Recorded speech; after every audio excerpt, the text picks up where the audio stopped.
King David, as a musician and warrior, so we've all heard the story of David and Goliath over.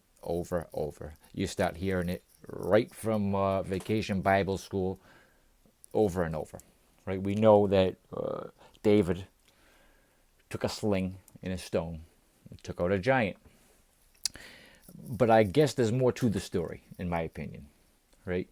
So King Saul had upset God tremendously, right? And so the Bible tells us that King Saul was being tormented by high-level evil spirits, right? God was mad at him.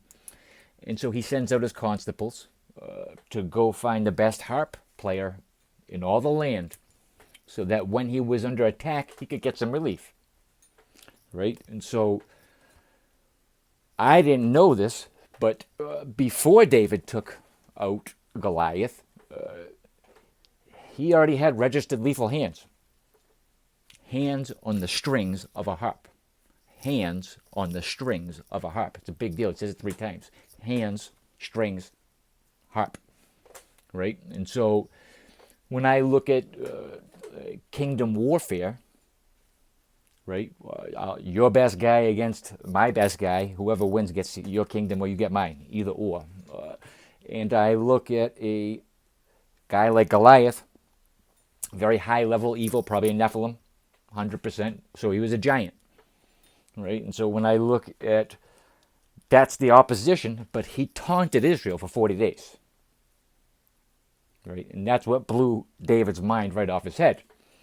So long story short, Jesse, father of David, sends David to the war front, to the battlefront, to bring his brother some cheese and bread or whatnot. He sees this Philistine, massive giant, taunting Israel, which is the same thing as taunting the God of Israel. Now, King David goes up to Saul and he says, how dare we allow this Philistine to speak in a way about our God? I'm going to chop his head off.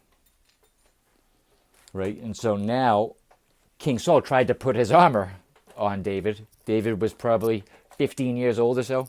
That's an estimate some people have given, right? 15 to 20 years old.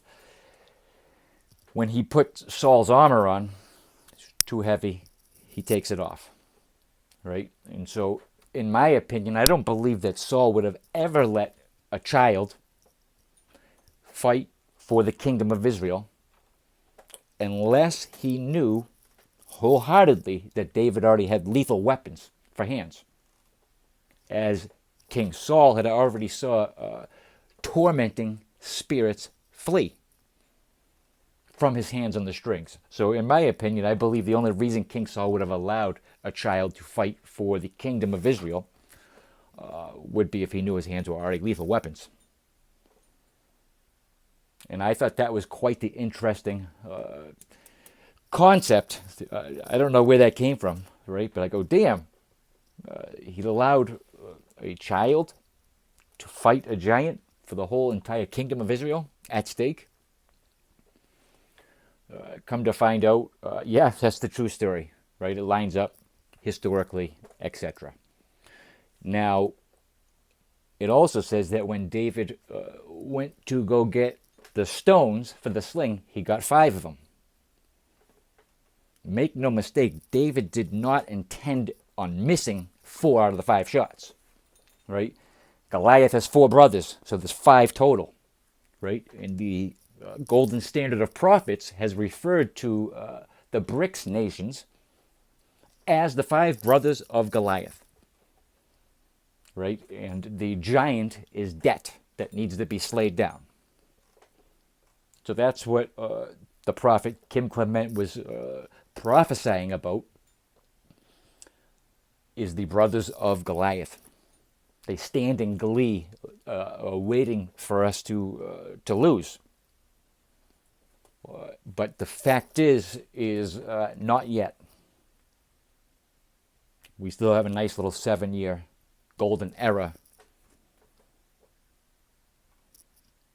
So, may the peace of the Lord be upon you.